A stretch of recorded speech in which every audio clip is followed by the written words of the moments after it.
119 days. That's the answer to a question a lot of us must have been pondering recently. That question, of course, being, what is the shortest period of time any Prime Minister has lasted in office? George Canning is the current record holder. Now, you ask, the Tory leader's brief stay in Downing Street brought to an abrupt end by his death in August 1827. By my rough calculation, that means the current incumbent, Liz Truss, has to survive another 78 days if she is to avoid becoming the pub quiz answer. As we've been reporting this morning, the omens aren't looking terribly good for her. Let's get the view from the Scottish Conservative camp. Liz Smith is the party's finance and economy spokesperson at Holyrood. She joins me now. Good morning to you. Good morning, Martin. Straight question. Should Liz Truss go or can she survive? Well, I have to say, I think the Prime Minister is now in an extremely difficult position. I think that any Prime Minister has to be able to command the confidence of the nation, and I think she faces difficulties on three fronts there. Firstly, markets and forecasts, and we'll obviously get an update very shortly. They're very unsettled and remain unsettled. She has not been able to command the confidence of the general public, and she's certainly not been able to command the confidence of the Parliament and her colleagues. And that's a very serious situation for any Prime Minister to be in. So I think she has just days left to turn this round. And if she can't do that, she would have to stand down. Can you see a way that she would be able to turn this round? I mean, it's a Herculean task, isn't it? Well, I have to say I was very impressed yesterday by the interviews that were given by Jeremy Hunt, who I think is very measured. I think he's got calm authority and dignity, and above all, the candour that we desperately need. And I think the British public has a right to expect these qualities in their politicians. But you're right, Martin, this is a huge issue, and it's not going to be resolved just by one politician giving a very honest assessment. A lot more has to happen, and again, we'll see what the markets say in a few minutes' time. And also, yeah, indeed we will. And also, Jeremy Hunt is the Chancellor of the Exchequer. How can Liz Truss stay as Prime Minister if she is discredited and now presiding over policies that we know she doesn't believe in? Well, I think that's why I'm saying that I think she's in difficulty, because obviously she is not being able to command the confidence of the nation that any Prime Minister needs to be able to do. And so I do think she's got days to turn this round. OK, assuming that she doesn't manage to turn it round, assuming that the party subscribes to your point of view and decides there should be a new leader, how do you go about that process? Should there be an election, firstly? We've heard Labour and the SNP on the programme this morning saying that is exactly what should happen now. Well, I think to have a general election just now, I think that adds even more uncertainty. So I think that's a big problem. I'm personally not entirely satisfied about the process for picking leaders inside my own party, because I think it leaves scope for a difference of opinion between the members of the party in the parliamentary party and the membership across the country. And that's not a helpful situation. So I think that needs to be looked at. But, you know, this is about the future of the country and restoring credibility. And it's absolutely essential that we gain that trust back as quickly as possible, because at the moment it has gone. How does your party regain that trust? You say you like the sound of Jeremy Hunt, that he's saying all the right things, but your party, through Partygate and now this, has put its credibility through a shredder, hasn't it? It has not been a good time for the Conservative Party, and I'm not going to pretend otherwise. In fact, it's been a very difficult time. And over all the years that I've been a member of the Conservative Party, I think this is probably the most difficult. But, you know, storms happen from time to time. This is a big storm, and we have to be measured and careful and, above all, candid in our approach. And so I think that, you know, we're not just going to give up because a lot of good things that have been happening. We must not forget that inside the mini budget were two very important aspects. Firstly, the very strong and very expensive, may I say, support that was given to businesses and the public about being able to pay for their energy costs that was warmly welcomed right across the board in other political parties as well as within the Conservative Party. If they'd left it there, that would have been much better, wouldn't it? Because then they went on to the second part of the mini budget, which trashed everything. Let me just ask you this in the time we've got left, Liz Smith, because you don't want an election because of the upheaval and the uncertainty that would cause. You think there may be very clearly a possibility in the coming hours or days that Liz Truss can't be the Prime Minister anymore. So how do you select who runs the country next? Because there has to be unanimity within the parliamentary party, an agreed process between some favoured candidates that perhaps after one vote, winner takes all. Is that how you get there, or what else can you do? We've got to have somebody lead us. Good question, Martin. I'm not a member of the Westminster Parliamentary Party, and I think this is a matter for them. But what I think is absolutely essential imminently, and I hope we get this afternoon, and I remember saying on your programme, I think it was 3 weeks ago today when I was on this programme, saying that the big mistake in the mini budget was that it was not accompanied by fully costed numbers about how the borrowing was going to be paid for, nor was it accompanied by publication of the independent forecast. And neither of that happened at all, which is why the markets were spooked and why we've had this turmoil. So I think the most important thing that can happen for the country in the coming hours is that we get a very honest assessment of where we are with evidence, so that we can make a judgment beyond that. And I hope that does settle the market. But I'm trying to work out where we go from here, and I can't get a clear roadmap for you as to how we select somebody to lead the country. Well, I think it's a matter for the Westminster Party as to how they decide to do that. I think it's possible. No, I think it's possible that it will coalesce around a candidate of unity. I think that's possible.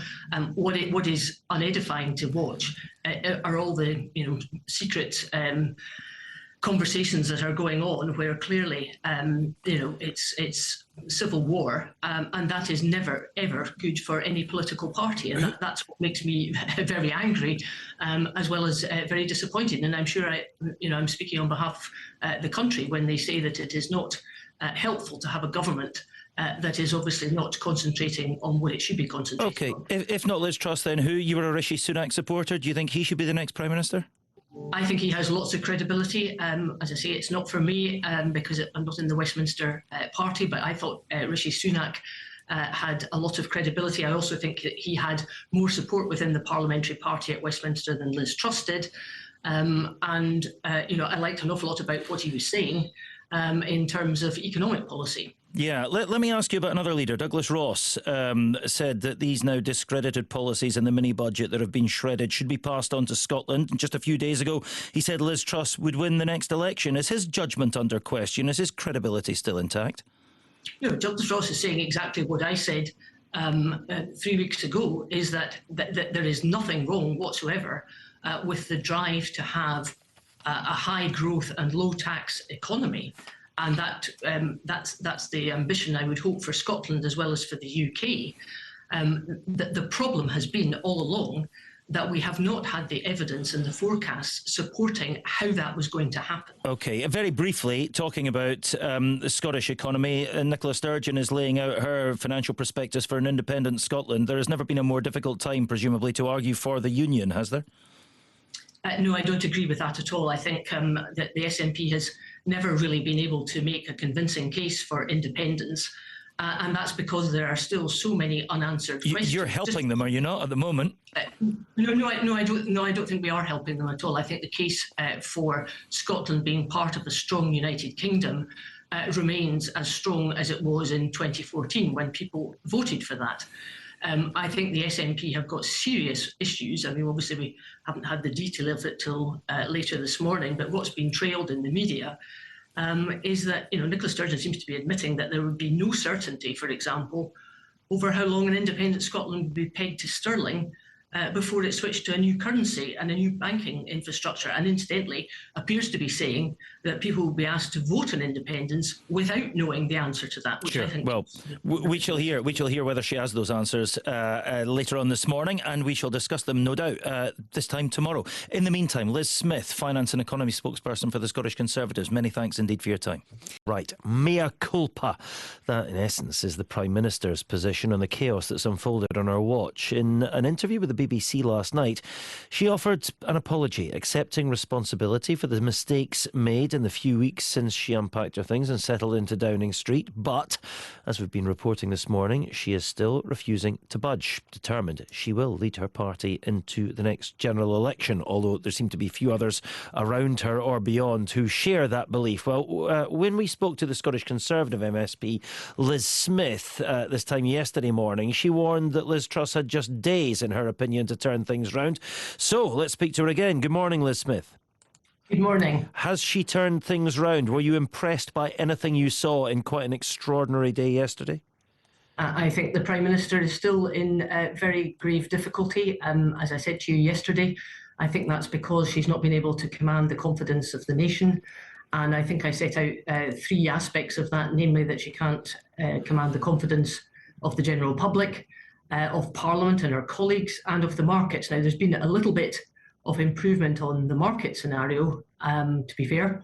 But I still think, and I repeat what I said yesterday, that she's got days left to turn this round, and if she can't do that, I think she needs to stand down. Do you see any redeeming qualities in her that make her suitable for this office now, given that her economic master plan has been torched? Well, I think it was the absolute right thing to do to come and apologise. Obviously, for whatever reason, she wasn't in the House of Commons, but she did undertake an extensive BBC interview last night, and I think that was sensible. She apologised and she made it very clear that she's made mistakes. So that might help her a little bit, but I still think that she's very much in a very difficult situation. On a human level, let me ask you, what did you think when you watched all the comings and goings yesterday, particularly in the Commons, when she was absent and then arrived in the chamber but didn't say anything and had to listen to the whole thing being unpicked? Do you have sympathy with her? I think it's a ghastly scenario for anybody to be in. I mean, let's be honest, the job of being Prime Minister is exceptionally difficult, and we should all remember that. In fact, any high office in politics is very difficult, but when you're in the full glare of the public, as obviously she was yesterday and has been because of the difficulties over the last few weeks, yes, anybody feels sympathy for that. But that's not to take away from the fact that, that there are things that I think she should have been doing that would have helped to avoid this mess. Yeah, I mean, this is a mess of her own creation. She came up with a disastrous kind of set of policies, the wrong things at the wrong time. And that's infected quite a lot of the party, because you yourself, your Scottish party leader, Douglas Ross, endorsed all this from the very start. How are you feeling about that now? Well, I was supportive of quite a number of aspects of the budget as well. It wasn't just Douglas. I supported yeah, that's what I'm saying, yeah. Of the mini budget on two counts. Firstly, because I thought it was extremely important that urgent support was given to people to support their energy, both in terms of businesses and the public. But I also support, and I continue to support, the aspiration for a high growth, low tax economy. That's one of the reasons I'm a Conservative. But obviously, and what I said to you, I think 3 weeks ago, all budgets should come with two things. The first is a set of economic statistics that produces the costs of how things are going to be paid for. So why did you endorse this 2 weeks ago? Because I felt that in terms of the data that was going to be produced, I assumed that was going to be produced at the time of the budget and that we would get the OBR forecast. That turned out not to be the case. And I think that I don't understand why that wasn't published at the time. And that's why I supported it. I didn't support all of the budget, but I certainly supported the main principles of it. Right, you assumed that they couldn't have done this without the figures, when in fact that's exactly what they had done. This is another pickle that the Westminster Party is putting the Scottish Tories, and I see Douglas Ross, by the way, is still endorsing her as Prime Minister this morning. But is it not? I mean, let me ask you that old Murdo Fraser question again. Is this not time finally for the Scottish Tories to say, look, why do we have to keep apologising for these people? Should we not just break away? Well, Murdo Fraser had that debate with Ruth Davidson at the time, and the party membership at that time decided that they wanted to stay aligned to the UK party. We accept that as a democratic decision. But what is very frustrating is that as we go about our business in Parliament, whether that's in committee or in the chamber, our main opponents are obviously the SNP. And we feel we make very good case against the SNP on lots and lots of different issues where they've been struggling, whether that's on education, on health, on the ferries, a whole lot of things. And yes, it's very disappointing when our UK government enters very turbulent waters. So what do you do about that? Is it time to cut ties? No, I don't think it is, because I think the party doesn't want to do that.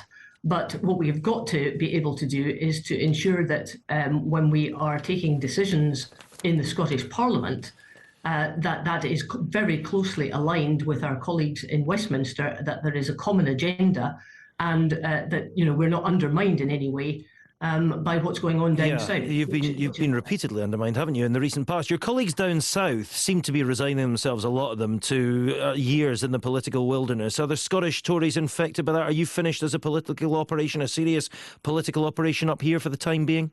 Never underestimate the Conservatives, but the opinion polls for us just now are dire, and I'll be quite honest about that. And I don't think you would find anybody suggesting that the Conservatives were going to win the next general election unless they can turn things round very quickly on exactly the basis that I argued before. Because as I say, the Prime Minister has lost the confidence of the country. And, these opinion polls, there's a huge gap between ourselves and the Labour Party at Westminster just now. And what about up here? We're going to speak to a pollster in a second about those polls. Are you done up here for the time being?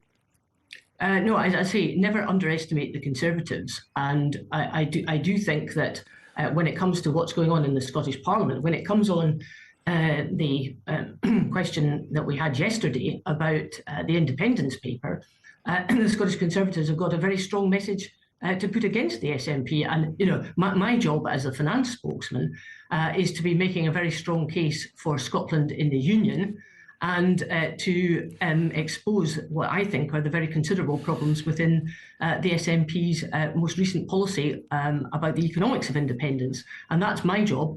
And I'm sure my colleagues see that as one of the most important things that we can do in the Scottish Parliament. And I also think the public want us to do that. When you're looking at a political train wreck of your own party's creation, though, it doesn't make it any easier. You must be looking at this whole thing in a state of disbelief. I think I said to you yesterday that I was angry and very disappointed. That remains.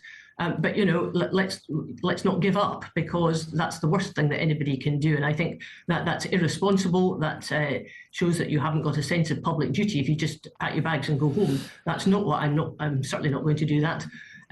Because I think we've got a good story to tell on so many different issues. And our job is to ensure that we get that across to the public and we sell it properly. All right, well, Liz Smith, many thanks indeed for coming on and speaking to us this morning. Liz Smith there, the Scottish Conservatives, economics and finance spokesperson.